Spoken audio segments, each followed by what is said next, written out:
चंद्रयान-3 का लैंडर जहां उतरा है वहां की तस्वीर चंद्रयान-2 के ऑर्बिटर ने भेजी है। तस्वीर में साफ साफ चंद्रयान-3 का लैंडर दिख रहा है।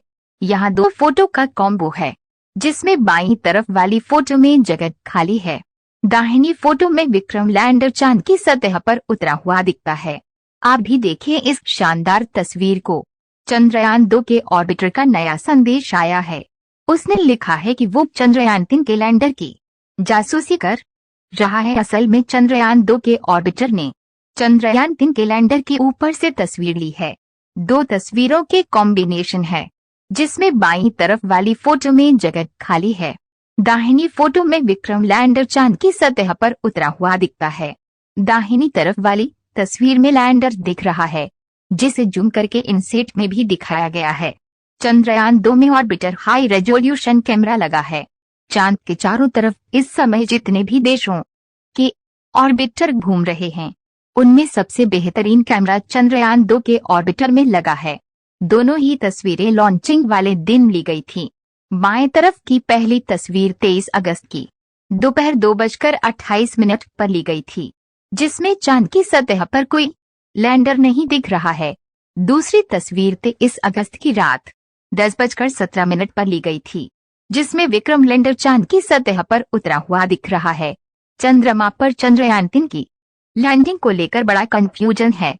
ये काम करने वाला भारत कौन सा देश बना? दक्षिणी ध्रुव पर उतरा या उसके पास पानी खोजेगा या नहीं? क्या काम करेगा? कितने दिन जिंदा रहेगा? इससे देश वैज्ञानिकों, इसरो और आम लोगों को क्या फायदा होगा? इन सारे सवालों के जवाब आपको इस खबर में मिल जाएंगे।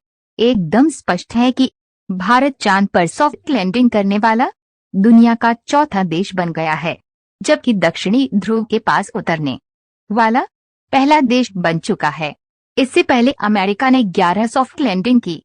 उसका सर्वेयर यान दक्षिणी ध्रुव के थोड़ा करीब गया था, लेकिन ज्यादातर चांद की भूमध्य रेखा के आसपास और 2 उत्तरी गोलार्ध में की तरफ थे।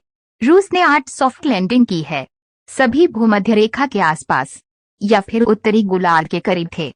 चीन के 3 प्रोजेक्ट चांद पर गए हैं। चांगई 3 और 5 चांद के उत्तरी ध्रुव के आसपास था, जबकि चांगई 4 चांद के पिछले इलाके की तरफ गया था। भारत दुनिया का इकलौता देश है जिसने दक्षिणी ध्रुव के पास सॉफ्ट लैंडिंग कराई है।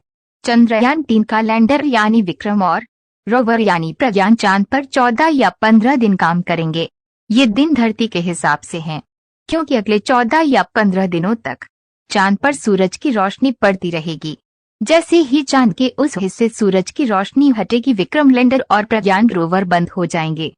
दोबारा रोशनी पड़ने पर फिर से काम कर सकते हैं।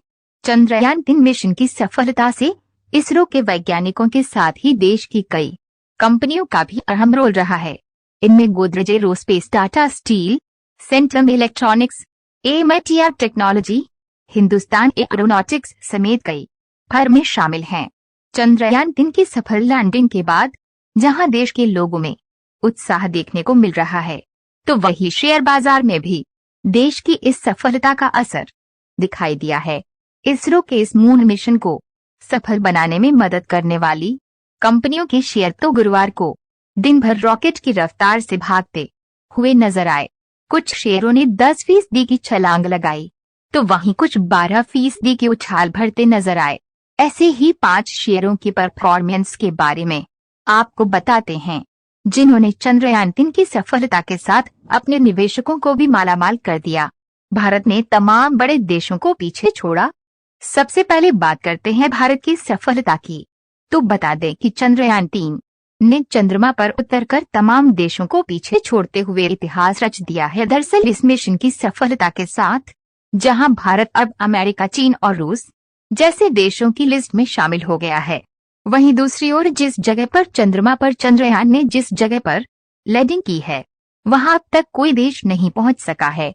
बता दें कि बुधवार 23 अगस्त 2023 को शाम 6:04 पर चंद्रयान-3 ने चंद्रमा के सबसे खतरनाक माने जाने वाले साउथ पोल पर